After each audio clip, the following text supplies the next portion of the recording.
तू ही तू।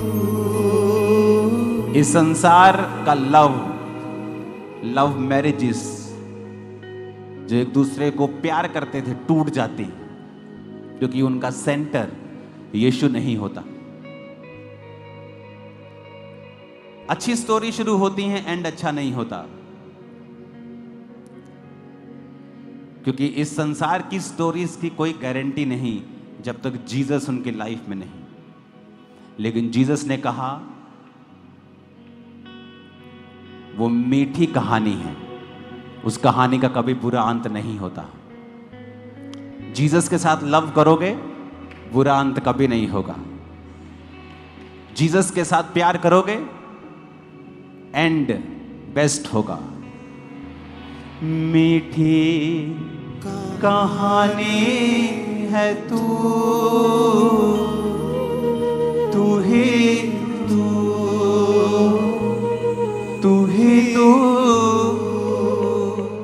ये राहों की ज्योति है तू,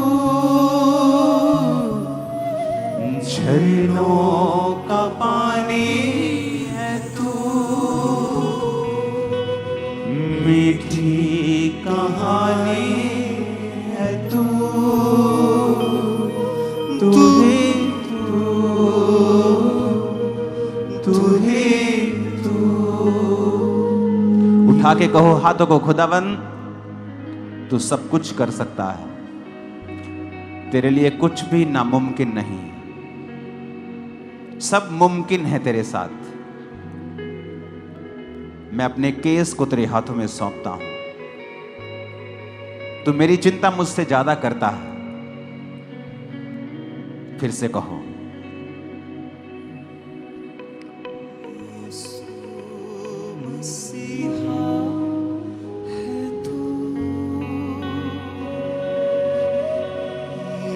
प्रभु यीशु मसीह के सामर्थी नाम में मांगते हैं। आप जानते हैं कि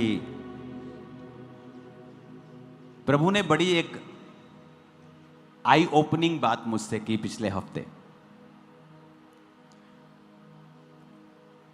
प्रभु ने कहा कि अगर लोगों को यह मालूम है कि जब उनको पेट की दिक्कत होती है,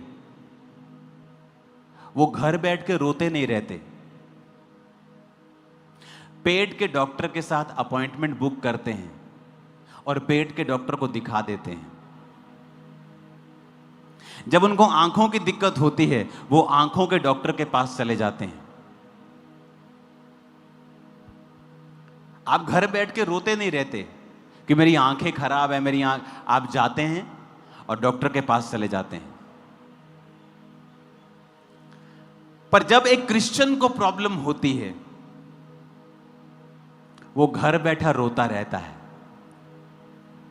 अगर उसे हीलिंग चाहिए तो परमेश्वर ने लोग ठहराए हैं जिनके पास हीलिंग का वरदान है, वो उनके पास नहीं जाते, इसलिए वो रोते रहते हैं।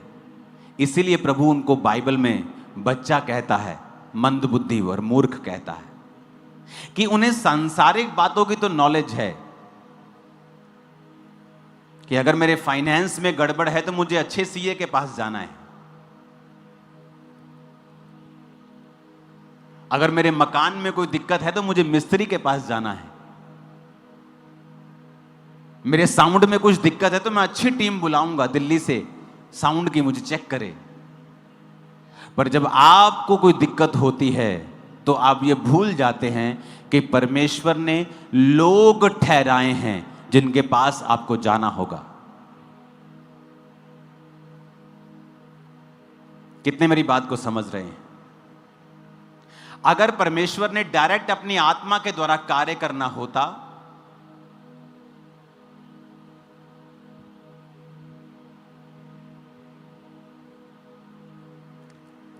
तो वो कभी ना कहता कि मैंने चर्च में pastors, evangelist, profits, apostles, teachers ठहराए हैं। वो ये कहता कि मैंने अपना आत्मा ठहराया है जो तुम्हारी जिंदगी में काम करेगा।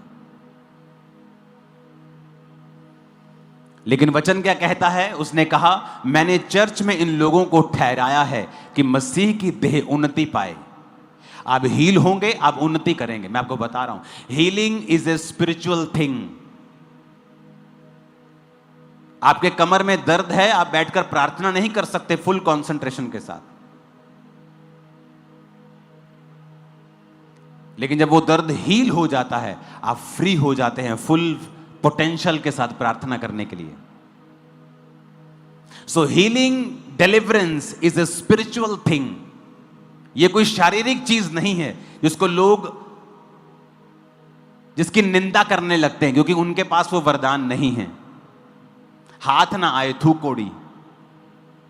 ऐसे पास्टर्स भी हैं जिनके पास हीलिंग का वरदान नहीं है।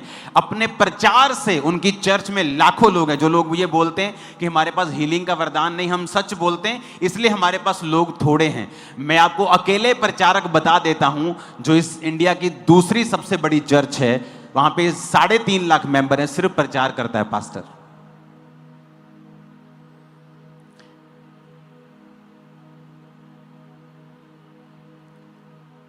आपको समझना पड़ेगा परमेश्वर ने लोगों को ठहराया है।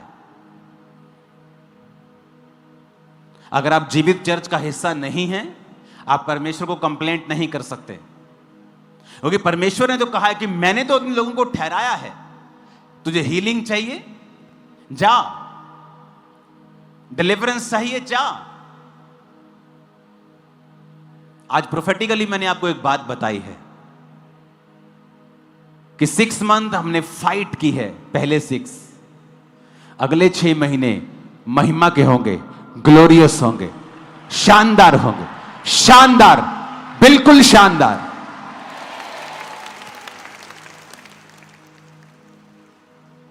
लोगों को लगता है शायद फेसबुक से नाम पढ़ के प्रोफेसी करना प्रोफेसी है। वो प्रोफेसी नहीं है।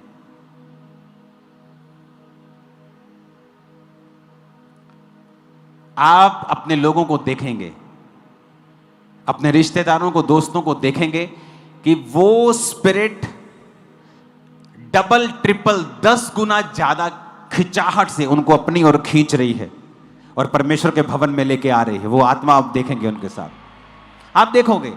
ये प्रोफेटिक वर्ड है जो मैं आपको दे रहा हूं।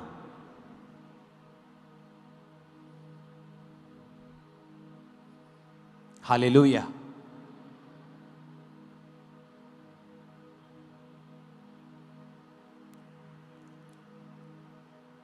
जैसे जैसे टेक्नोलॉजी बढ़ेगी, एविएशन में बहुत सी नई टेक्नोलॉजी आप देखोगे। फ्यूचर तो ऐसा होगा कि जहाज क्रैश होने की घटनाएं 0.something% पे आ जाएंगी, इतनी कम हो जाएंगी।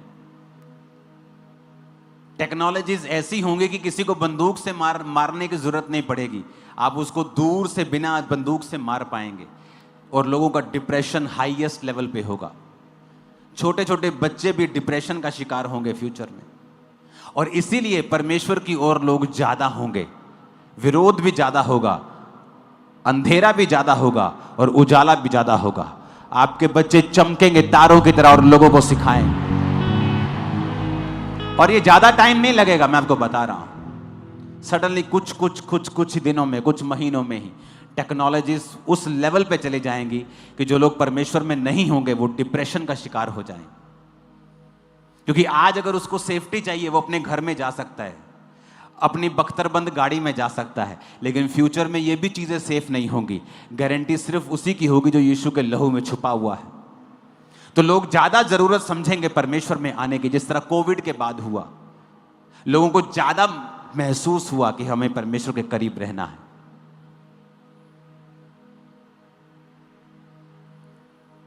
तो आप अगर घर में बैठे कंप्लेंट कर रहे हैं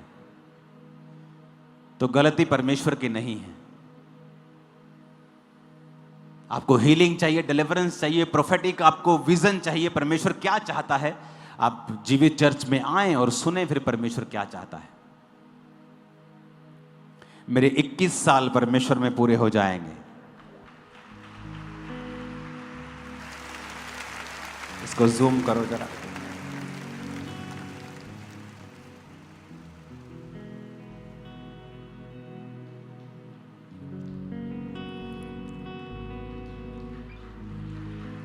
21 ईयर्स। मुझे ऐसा लगता है मैं कल परमेश्वर में आया था। मुझे लगता ही नहीं मैंने 21 साल बिता लिए हैं परमेश्वर में। जब मैं प्रभु में आया था मैं 19.5 साल का था।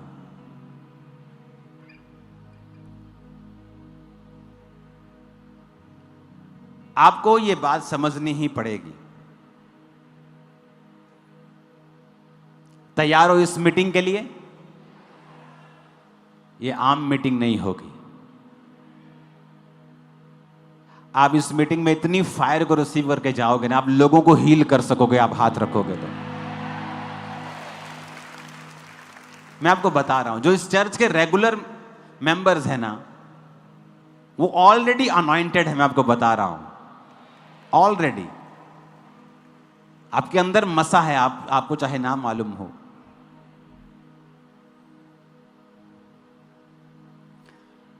तो परमेश्वर ने ऐसे लोग ठहराए हैं जिनके पास आपको जाना है। इस मीटिंग में खासतौर जो बड़ी मीटिंग्स होती हैं, चाहे आप ब्रांच में जाते हैं, अगर पवित्र आत्मा आपकी अगुवाई करता है कि आपको मेन ब्रांच में आना है, हेड चर्च में आना है, तो जरूर आए।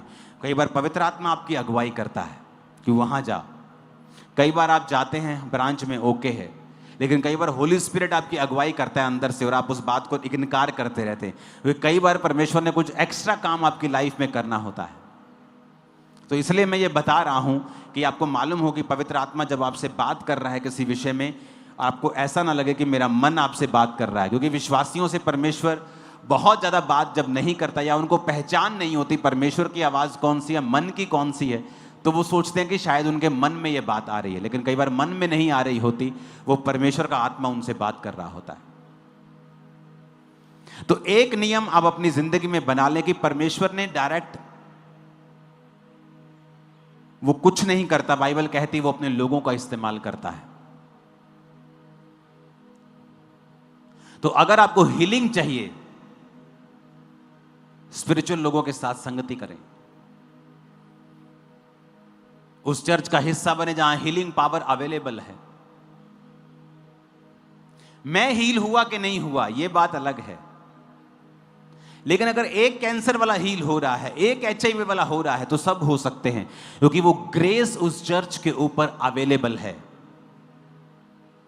एक के बेबी हो रहा है, 2 को हो रहे, 3 को हो रहे, इसका मतलब ग्रेस अवेलेबल है।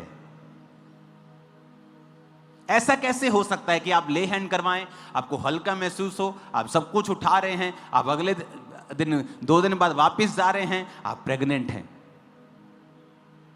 ऐसा कैसे? आपकी फैलोपियन ट्यूब ब्लॉक है, आपको HIV है, सब कुछ नेगेटिव लाइफ में बुरा चल रहा है, आप चर्च में बैठे हैं 3 साल से, समथिंग एक दिन समडे प्रेयर होती है, आप पेट पे हाथ रखती हैं, आपको गर्म महसूस होता है, अगले महीने में आप प्रेग्नेंट होती हैं। ऐसा कैसे हो सकता है? आपका बेबी, आपका हस्बैंड, आप HIV फ्री हैं, ऐसा कैसे हो सकता है? एक इत्तेफाक हो सकता है, 2 हो सकते हैं, 20,000 इत्तेफाक नहीं हो सकते।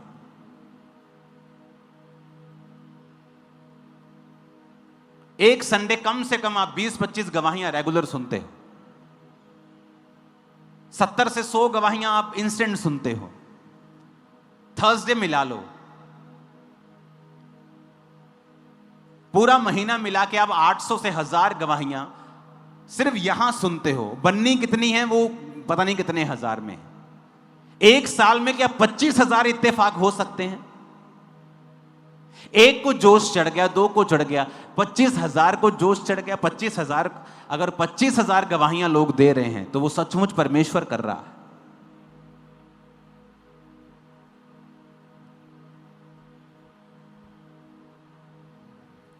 अपने पड़ोसी को जोर से बोलना ये बात, बोलो अपने आप कुछ नहीं होता, तुम्हें करना पड़ता है। फिर से कहो,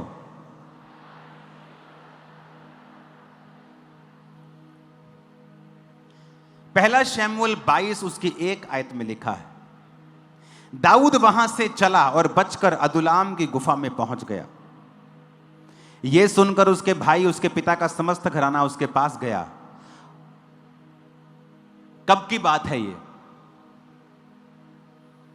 ये तब की बात है जब दाऊद की जिंदगी में फाइट चल रही थी। शाऊल उसकी जान के पीछे लगा हुआ था, मारने के लिए उसको उसका पीछा कर रहा था।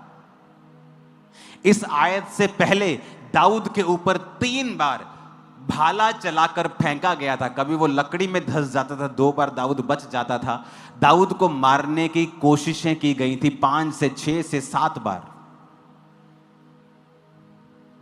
अब दाऊद को मालूम हो चुका था शाऊल उसको मारना चाहता है। शाऊल का बेटा योनाथन उससे प्यार करता था और उसको हमेशा बचाता था। मैं आपको बैकग्राउंड इसलिए बता रहा हूं कि आपको मालूम हो कि परमेश्वर का आत्मा आत्मिक रीति से किस तरह से आपकी लाइफ में काम करता है। इस समय दाऊद की कंडीशन यह थी कि यह मसा हो चुका था शमूएल नबी के द्वारा, पर अभी तक आत्मा में सब कुछ मिल रहा था, शारीरिक रूप में कुछ भी फर्क नहीं था। जिस तरह एक भाई आके कहता है कि मैं आता रहा चर्च में, HIV वैसे ही था, फैलोपियन ट्यूब्स भी वैसे ही ब्लॉक थी। हां, आत्मा में मेरा विश्वास बढ़ गया, आत्मा में मेरी तरक्की हो गई, मैं परमेश्वर में विश्वास करने लगा, मैंने पाप छोड़ दिया, मेरी आत्मिक जिंदगी अच्छी हो गई। अभी आत्मा में फर्क पड़ रहा है, शरीर में कुछ नहीं हुआ। यह दाऊद का वो पीरियड था, वो समा था कि जब आत्मा में सब कुछ हो रहा है लेकिन शरीर में कुछ नहीं हो रहा। और अब वो ऑफिशियली भगोड़ा हो चुका है। पहले वो शाऊल के सामने रहता था, शाऊल पर दुष्ट आत्मा चढ़ता था, वो वीणा बजाता था, गाता था, शाऊल चंगा हो जाता था। अगले संडे से आपको स्पेशल मैं टीचिंग देने वाला हूं, मिस मत करना। चंगा होता था तो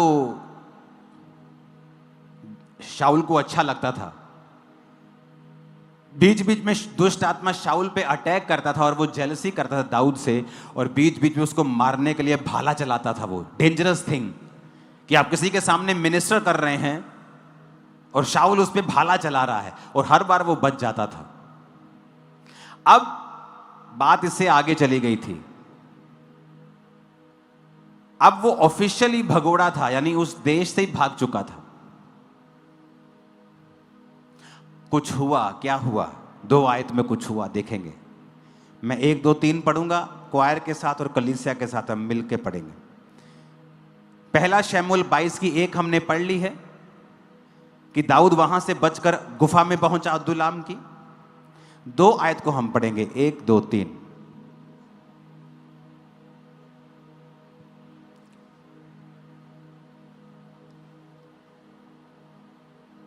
अपनी बाइबल से पढ़ें, स्क्रीन से अगर ना पढ़ें तो ज़्यादा अच्छा है, अगर बाइबल में है तो। अगर बाइबल नहीं लाए तो अगली बार लेके आए। क्वायर आपके साथ पढ़ेंगे, 1, 2, 3 क्वायर के साथ। क्या हो गया क्वायर?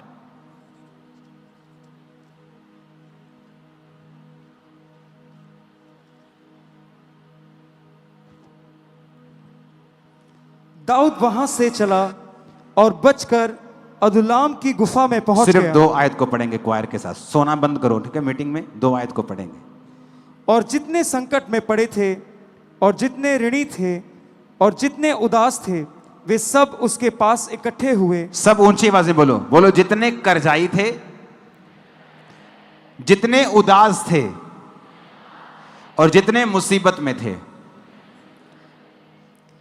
और वह उनका प्रधान हुआ। 1 मिनट। दाऊद के पास कौन लोग आए? जितने संकट में थे, दूसरे कर्जाई, तीसरे उदास।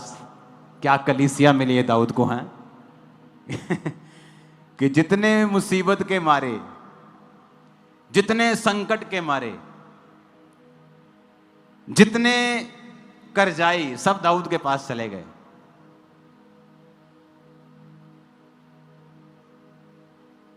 जो पास्टर्स बड़ी बड़ी कलीसिया रखने का दर्शन रखते हैं ना, आप नोटिस करना, जो पहली कलीसिया आपकी होगी, शुरुआती लोग, वो बहुत ही दुखों के, कर्जों के और शैतान के मारे हुए होंगे। पर उन लोगों को देखकर कभी ये अंदाजा मत लगाना, क्योंकि ये लोग जो कर्जाई थे, ऋणी कर्जाई, उदास थे, संकट में थे, जब दूसरा शमूएल में आप पढ़ते हैं, सारे के सारे दाऊद के योद्धा बन चुके थे, कर्जों से आजाद हो चुके थे, मुसीबत से आजाद हो चुके थे, और कोई भी उनमें से उदास नहीं था। It's a perfect demonstration, perfect उदाहरण है कि अगर आप ऐसे व्यक्ति के साथ जुड़ेंगे जो दर्शन में हो। अभी दाऊद की जिंदगी में भी कोई बड़ा काम नहीं हुआ है, लेकिन वो आत्मिक है, स्पिरिचुअल मैन। जब मैंने खामरा चर्च स्टार्ट की थी, क्या था मेरे पास? कुछ नहीं था मेरे पास। मैं अपना बिजनेस करता था, एक बिजनेसमैन था मैं। लोग आते थे, मैंने गरीब है, अमीर है, डोंट वरी, वचन। आज वही लोग हैं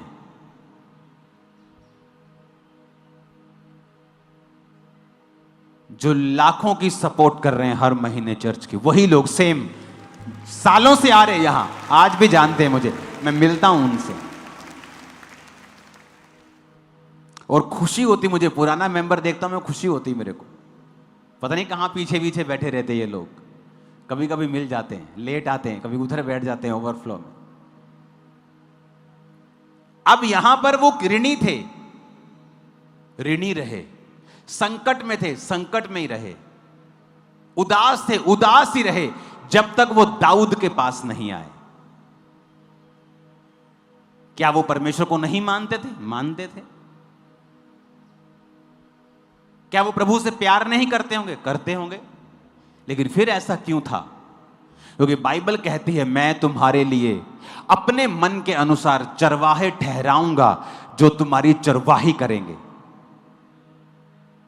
आज आपकी स्पिरिचुअल लाइफ आप देखेंगे ना, आप मोटे हो चुके हैं, तगड़े हो चुके हैं अपनी स्पिरिचुअल लाइफ। शरीर में हम सब वेट लूज कर रहे हैं, लेकिन आत्मा में हम वेट लूज नहीं कर रहे हैं।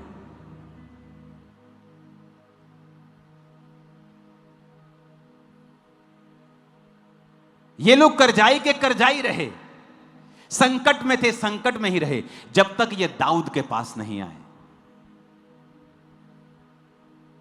आप क्यों विश्वासी हैं? जब तक आप एक जीवित चर्च का हिस्सा नहीं हैं, मैं आपको बताता हूं, आपकी मुसीबतें खत्म नहीं होंगी। क्योंकि परमेश्वर ने आपको एक दर्शन का हिस्सा बनाना है। दाऊद के ऊपर एक दर्शन था कि मेरे मन के अनुसार जो राजा होना चाहिए वो दाऊद है। दाऊद को एक टीम चाहिए जो दाऊद के आगे आगे काम करे। मैं दाऊद से बात करूंगा, दर्शन दाऊद को दूंगा, दाऊद मेरे लिए काम करेगा, यह टीम दाऊद के लिए काम करेगी। जब तक वो टीम दाऊद के लिए काम नहीं करेगी, मैं इनको संकटों से आजाद नहीं करूंगा। मैं आपको सैकड़ों लोग बता सकता हूं जो एक समय सेवा में थे और भाग गए, आज मुसीबतों में हैं, और मुसीबतें छोटी नहीं है उनकी लाइफ में, और उन्हें लगता है ले हैंड से या एक मैसेज से या सॉरी मांगने से हमारी मुसीबतें खत्म हो जाएंगी। नहीं होंगी, क्योंकि परमेश्वर ने एक दर्शन दिया है। दाऊद को एक दर्शन दिया था कि दाऊद, मैं तुझे राजा बनाऊंगा क्योंकि तू मेरे मन के अनुसार चलने वाला है, तू मेरी प्रजा को आगे लेके जाएगा। ये मेरा दर्शन है।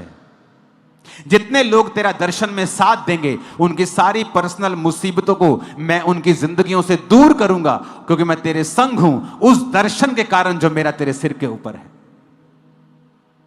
अगर ये कर्जाई रोते रहते तो रोते रहते, संकट में रहते तो संकट में रहते।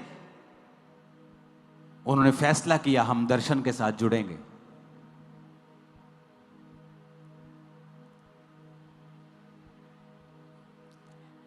एक अविश्वासी को पता है संगति रंगति को लेके आती है।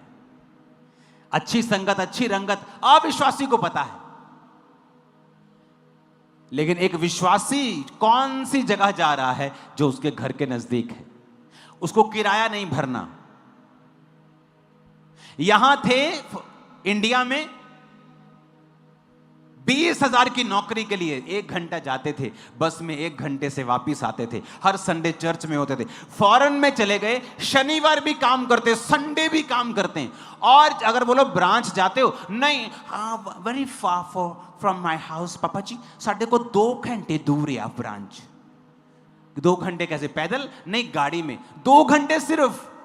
और तुम फॉरेन में हो, अच्छा कमा रहे हो, और 2 घंटे तुम ब्रांच नहीं जा सकते, गाड़ी में तुम्हें 2 घंटे ज्यादा लगते हैं। तुमने अपने आप को इतना सोल कर लिया, इतना तुमने अपने आप को कूड़ा, इतना अपने आप को मुलायम कर लिया कि तुम शैतान के लिए ओपन हो गए कि वो तुम्हें मारे। और तुम भूल गए कि एक विश्वासी को एक जीवित चर्च जहां पर रूहें बच रही हो, उसका हिस्सा 100% होना ही चाहिए।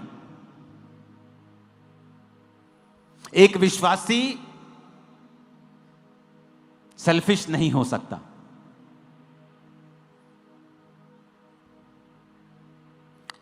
जिथे सेल्फ रिस्पेक्ट नहीं हैगी, मैं उथे नहीं जाऊंगा। जहां प्रभु ने तुम्हें चुना है, तुम्हारी 10 बार भी बेइज्जती हो, वही रहो, क्योंकि वही तुम्हें प्रभु इज्जत भी देगा। तुम सेल्फिश हो, फुल ऑफ योर सेल्फ, अपने आप से भरे हुए हो तुम, कि तुम्हें कोई कुछ कह दे तुम्हें चुभता है, क्योंकि तुम अभी तक मरे नहीं हो, तुमने अब तक अपना क्रूस नहीं उठाया है, अपने आप का इनकार नहीं किया है। मैं आपको गारंटी के साथ कह सकता हूं, जितनी बेइज्जती मेरी हुई है, मेरे मेंटर्स के द्वारा किसी की नहीं हुई होगी। इतना सिखाते थे मुझको वो, और मैंने कभी भी उस चीज का गुस्सा नहीं किया था। मैंने अपने पास्टर से उसकी अपनी टी-शर्ट मांगी थी, और मैं उसके ऑफिस के बाहर 8 घंटे तक रहा था।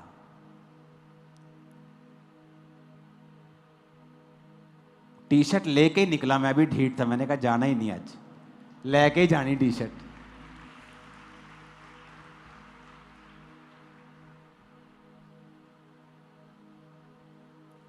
जब तुम अपने आप में मरे ही नहीं हो, तुम्हें किसी वॉलंटियर ने कुछ कह दिया, तुम अपने आप से इतने भरे हुए हो, तुम प्रभु का स्पर्श नहीं ले सकते।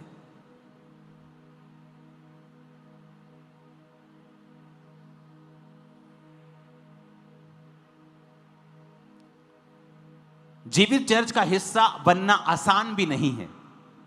आपको एफर्ट्स लगाने पड़ते हैं, चैलेंजेस का सामना करना पड़ता है। चर्च को संभालने वाले इस चर्च में 5200, 5300, पता नहीं 5500 वॉलंटियर्स हैं। 5500 वॉलंटियर्स, सब ब्रांचेस मिला के। आपको क्या लगता है, अगर उनमें से 1% भी किसी का दिमाग खराब हो, तो कम से कम 50 होंगे जिनका दिमाग खराब होगा। तो अगर आप किसी के दिमाग खराब करवाने पर दिमाग खराब कर सकते हैं, तो आपको अपना दिमाग ठीक करने की जरूरत पड़ेगी। क्योंकि हजारों में कुछ तो लोग होंगे जो आज सताए हुए होंगे, मूड खराब वाले होंगे। क्या आप उनके कुछ बोलने से निरुत्साहित हो जाएंगे? क्या आपको नहीं पता आप जीवित चर्च का हिस्सा हैं? क्या आपको नहीं पता परमेश्वर ने आपको भेजा है? क्या आपको नहीं पता एक दर्शन के तहत आप यहां पर हैं, और आपकी लाइफ आज से कभी सेम नहीं। ये प्रोफेटिक वर्ड है, कुछ करो या ना करो, आज मैं कह रहा हूं आपकी लाइफ कभी सेम नहीं। आज के बाद एक नेक्स्ट लेवल के ऊपर आप जा रहे हो। आमीन। मेरे को खड़कने वाला चाहिए छत के ऊपर। हालेलुया।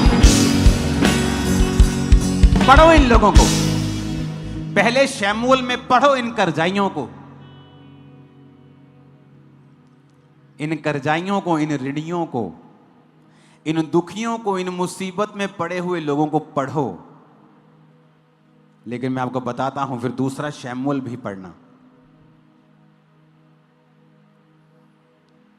हालेलुया। दूसरा शमूएल 23 उसकी 8 आयत से पढ़ना, जहां लिखा है दाऊद के शूरवीरों के नाम ये हैं, तहकमोनी, यशोब, यशबेत, उसके बाद अहोदी दादे का पुत्र एलियाजर, आपको दाऊद के वीर मिलेंगे। कौन थे ये? वही ऋणी, वही संकट, वही मुसीबत, वही दुखी लोगों की एक छोटी सी कलीसिया जिसने दाऊद पर विश्वास किया कि इस परमेश्वर ने इसको खड़ा किया और हम प्रभु के काम करेंगे इसके साथ मिलके, और परमेश्वर ने उन्हीं को योद्धा बना दिया। कुछ ही समय की बात है, आप एक बड़े योद्धा के रूप में जाने जाएंगे, आप एक बड़े बिजनेसमैन के रूप में जाने जाएंगे, एक बड़े पास्टर्स के रूप में भी जाने जाएंगे। आमीन, मेरे को खड़कने वाला चाहिए। इस कलीसिया में सिर्फ विश्वासी नहीं आते, पास्टर्स, प्रॉफिट्स, अपोस्टल्स सब आपके बीच में बैठे हैं। बड़े काम करोगे आप, बड़े काम करोगे आप। फाइनेंस की समस्याएं आपको नहीं होंगी यीशु मसीह के नाम।